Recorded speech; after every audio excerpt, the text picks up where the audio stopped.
എന്തൊരു തീരുമാനമെടുക്കുമ്പോഴും അത് അത്യാവശ്യമാണെന്ന് ബോധ്യപ്പെട്ട് അല്ലാഹുവിനെ സാക്ഷി നിർത്തിയിട്ടല്ലാതെ ഒരു തീരുമാനവും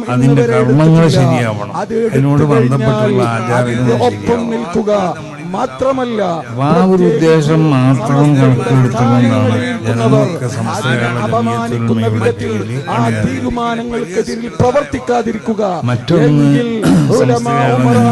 ശക്തമായി നിലനിൽക്കും. പ്രസംഗകരൊക്കെ സൂചിപ്പിച്ചതുപോലെ ഈ രാജ്യത്തിന്റെ മതസൗഹാർദ്ദത്തിന് തെരഞ്ഞെടുത്തേക്കുന്നത് അവര് ഇസ്ലാമിന്റെ പേര് ബഹുമാനപ്പെട്ട അതുപോലെയുള്ള വലിയ വലിയ പണ്ഡിതന്മാരെ തൗഹീദ് പഠിപ്പിക്കാൻ നിങ്ങളോട് നിങ്ങളെ ദീനിന്റെ കാര്യത്തിൽ തർക്കത്തിനിക്കും യുദ്ധത്തിനിക്കും ഒന്നും വരാത്ത ആളുകൾ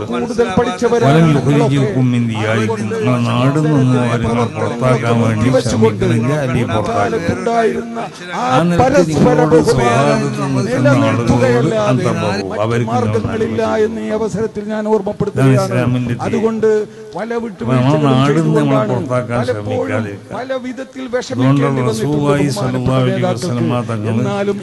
വളരെ ശക്തമായ നിലക്കുള്ള പ്രതികരണം ഏതെങ്കിലും മറ്റു വിശ്വാസികളോട് ഏതെങ്കിലും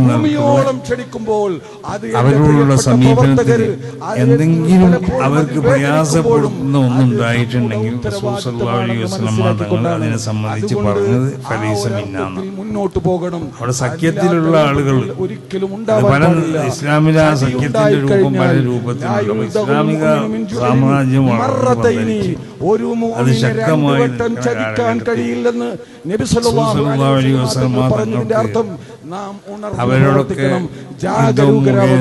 അതാണ്. അതല്ലെങ്കിൽ അവരെ ഉപദ്രവിക്കുന്ന തുടങ്ങി വെച്ച അങ്ങനെയല്ല പറഞ്ഞു. അങ്ങനത്തെ പല ജാതി സഖ്യങ്ങൾ 2-3 പ്രവർത്തകർ ഉണർന്നിരിക്കുന്നു. ഇനിയും ചതിക്കാൻ സാധ്യമല്ല. ഇസ്ലാമിക ഗവൺമെന്റുമായി സഖ്യം ചെയ്ത് നിൽക്കുന്ന ആരെങ്കിലും അവരാരെങ്കിലും ഉപദ്രവിച്ചു കഴിഞ്ഞാൽ ഫലീസമിന്ന അവൻ നമ്മളെ കൂട്ടത്തിൽപ്പെട്ടവനല്ല എന്നുള്ളതാണ് ഇസ്ലാമിൻ്റെ സന്ദേശം. ഈ സന്ദേശം ഉയർത്തിപ്പിടിക്കുന്നതാണ് സമസ്ത കേരള ജമിയത്തിലും ഇവിടെ ചെയ്തുകൊണ്ടിരിക്കുന്നത്. ഇതാണ് നമ്മുടെ സന്ദേശം. നമ്മളോട് ഇങ്ങോട്ട് ഉപദ്രവിക്കാൻ വരാത്തവർ, നമ്മുടെ രാജ്യത്ത് നമ്മളെ പുറത്താക്കാൻ വേണ്ടി ശ്രമിക്കാത്ത ആളുകൾ, അവരോട് അവർക്ക് വേണ്ട എല്ലാ സൗകര്യങ്ങളും നമ്മൾ ചെയ്തു കൊടുക്കണം. ഇസ്ലാമിക സാമ്രാജ്യം അത് എത്ര ശക്തമായ കാലഘട്ടത്തിലും റസൂൽ സല്ലല്ലാഹു അലൈഹി വസല്ലം തങ്ങളുടെ കാലഘട്ടത്തിലും അതിൻ്റെ ശേഷം മഹാന്മാരാവുന്ന ഖുലഫാഇൻ്റെ കാലഘട്ടത്തിലൊക്കെ ഉമർ ബിൻ ഖത്താബ് റളിയല്ലാഹു അൻഹുവിൻ്റെ കാലഘട്ടത്തിലും മഹാനാവുന്ന ഉമർ ബിൻ ഖത്താബ് തങ്ങൾ രാത്രിയിൽ അവരുടെ ഭരണീയർക്കുള്ള അവസ്ഥകൾ പരിശോധിക്കാൻ വേണ്ടി നടക്കുന്നൊരു സ്വഭാവം ഉണ്ടായിരുന്നു. അങ്ങനെ ഒരവസരത്തിൽ ഒരു ജൂതനാവുന്ന ഒരു വൃദ്ധനെ കണ്ടു. ആ വൃദ്ധൻ്റെ ശരീരപ്രകൃതിയെ സംബന്ധിച്ചും അദ്ദേഹത്തിൻ്റെ അനാരോഗ്യത്തെ സംബന്ധിച്ചൊക്കെ വളരെ ശക്തമായ ഭാഷയിൽ ചരിത്രകാരന്മാർ രേഖപ്പെടുത്തിയിട്ടുണ്ട്. വളരെ പ്രയാസം അനുഭവിക്കുന്ന ഒരു വൃദ്ധൻ, അദ്ദേഹത്തിന് എണീക്കാൻ പോലും വയ്യ.